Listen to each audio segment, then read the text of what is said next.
জয় শ্ৰীৰাম, জয় শ্ৰী হনুমান। আজি আপোনালোকক জনাবলৈ ওলাইছোঁ সন্তানৰ পৰীক্ষাৰ সময়ছোৱাত আপোনালোকে কৰিব পৰা প্ৰভু হনুমানৰ দুটামান সৰু সৰু উপায়ৰ বিষয়ে।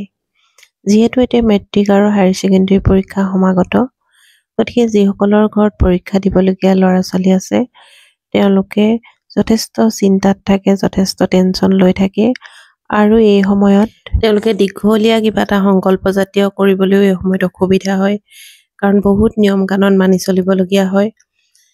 গতিকে সেইসকলৰ বাবে এই সৰু সৰু ৰেমেডিকেইটা মই আগবঢ়ালোঁ।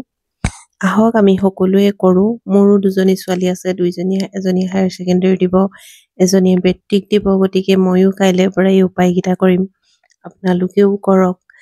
এই উপায়সমূহৰ দ্বাৰা তেওঁলোকৰ যদি কিবা নিগেটিভিটি আছে সকলোবিলাক আঁতৰ হ'ব, লগতে তেওঁলোকৰ মনোবলো বৃদ্ধি পাব, লগতে প্ৰভুৰ কৃপাও লাভ কৰিব। উপায়টো হৈছে, যদি আপোনালোকৰ ঘৰত প্ৰভু হনুমানক স্থাপন কৰা নাই তেন্তে পৰীক্ষা শেষ নোহোৱা পৰ্যন্ত প্ৰভু হনুমানৰ এখন ফটো স্থাপন কৰি লওক আৰু তাত নিয়মিতভাৱে এগছি চামেলি তেলৰ বন্তি প্ৰজ্বলন কৰক আৰু সেই বন্তিগছিত 3টা বা 7টা বা 5টা লং এড কৰক আৰু নিজৰ মনোবাঞ্ছা জনাওক পৰীক্ষা শেষ নোহোৱা পৰ্যন্ত। 2 নম্বৰ উপায়টো হৈছে, মঙ্গলবাৰৰ দিনাখন এটা বাকলি নথকা নাৰিকল ল'ব, অৰ্থাৎ বাকলি গুচোৱা নাৰিকল এটা ল'ব। তাতে সেন্দুৰেৰে এটা স্বস্তিক চিহ্ন আঁকিব। স্বস্তিক চিহ্ন আঁকি এখন বগা কাগজত আপোনাৰ নিজৰ ইচ্ছাটো লিখিব, পৰীক্ষাৰ কাৰণে লিখিব। আপোনাৰ পৰীক্ষা ভাল হোৱা বা পৰীক্ষাৰ সময়ছোৱাত একো অসুবিধা নাই, আপোনাৰ যিটো ইচ্ছা আৰু সেই ইচ্ছাটো লিখিব। লিখি পেলাই সেই বগা কাগজখন নাৰিকলটোৰ ফালে দি ধুনীয়াকৈ এডাল ৰঙা সূতাৰে বান্ধি সেই নাৰিকলটো প্ৰভু হনুমানৰ চৰণত অৰ্পণ কৰিব।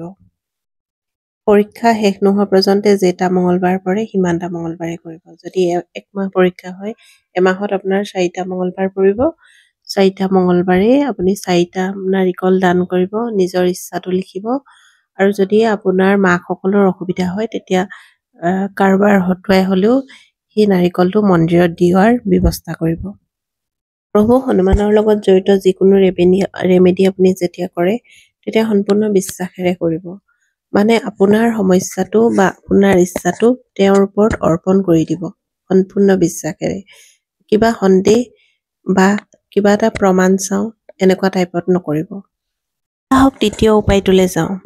দ্বিতীয় উপায়টো হৈছে, প্ৰতি মঙ্গলবাৰে ৰাতিপুৱা বা সন্ধ্যা আপুনি প্ৰভু হনুমানৰ ফটোৰ সন্মুখত এগছি চামেলি তেলৰ বন্তি জ্বলাব আৰু সামান্য মিঠা প্ৰসাদ আগবঢ়াব আৰু 7 বাৰকৈ হনুমান চালিচা পাঠ কৰিব। এইটো এটা মহা শক্তিশালী উপায়। আপুনি মঙ্গলবাৰে কৰিব, অকল সদায় কৰিব নালাগে। যেটা মঙ্গলবাৰ পৰে পৰীক্ষাটো শেষ নোহোৱালৈকে যেটা মঙ্গলবাৰ পৰে সিমানটা মঙ্গলবাৰে কৰিব, 7 বাৰকৈ হনুমান চালিচা পাঠ কৰিব। প্ৰসাদ আপুনি ভোগ যিকোনো ভোগ আপুনি ঘৰত থকা ভোগ লগাব পাৰে। আপুনি দোকানৰ পৰা কিনি আনিব লাগিব এনেকুৱা কথা নাই। আপুনি ঘৰত থকা অকণমান গুড় দিলেও হয়, অকণমান চেনি দিলেও হয়, ৰঙা জাতীয় কিবা আপুনি ৰুটি এটা বনাই দিলেও, মিঠা ৰুটি এটা বনাই দি পেলাই তেনেকৈ আপুনি প্ৰসাদ হিচাপে আগবঢ়াব পাৰে।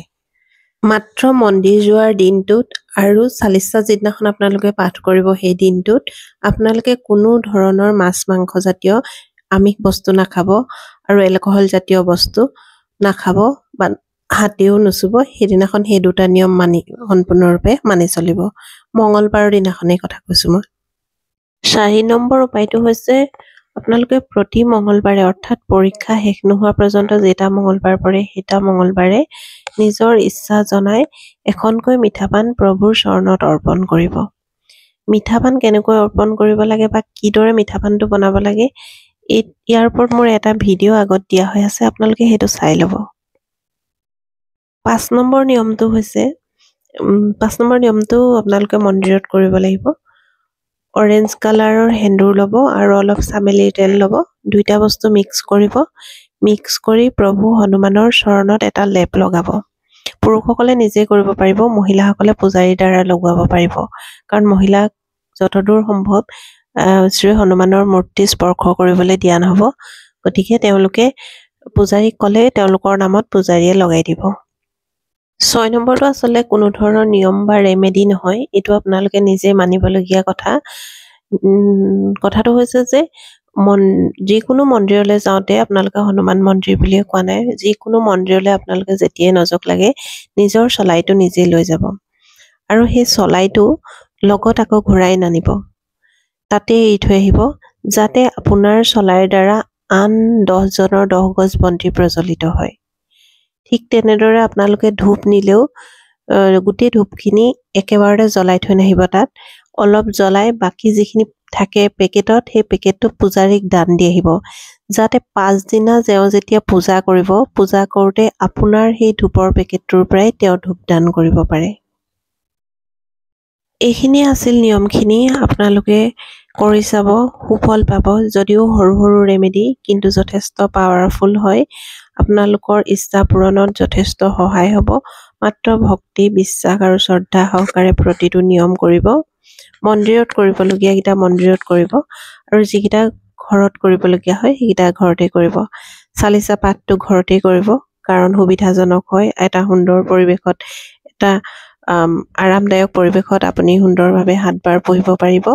কিন্তু নাৰিকল দানটো আৰু অৰেঞ্জ কালাৰ সেন্দুৰ আৰু চামেলি তেলৰ যিটো মিশ্ৰণ লগাব লাগে প্ৰভুৰ চৰণত, সেইটো মন্দিৰত কৰিব। এই ৰেমেডিখিনি অকল আপোনালোকে কেৱল পৰীক্ষাৰ বাবে কৰিব পাৰিব বা পৰীক্ষাৰ বাবেহে কৰিব পাৰি এনেকুৱা কথা নহয়। আপোনালোকৰ যিকোনো সমস্যা সমাধানৰ বাবে আপোনালোকে এইখিনি কৰিব পাৰে। ধৰক আপোনালোকৰ কিবা টকা পইচা সম্বন্ধীয় অসুবিধা হৈছে বা আৰ্থিক অসুবিধা হৈছে বা ধাৰ ধুৰ সম্পৰ্কীয় কিবা অসুবিধা হৈছে বা পাৰিবাৰিক কিবা অসুবিধা হৈছে বা ৰিলেশ্যনশ্বিপৰ কিবা প্ৰব্লেম আহিছে, এনেকুৱা যিকোনো ধৰণৰ সমস্যা সমাধানৰ বাবে আপুনি এই ৰেমেডিখিনি কৰিব পাৰে।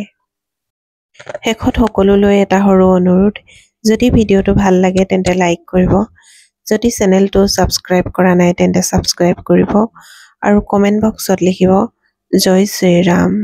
Thank U.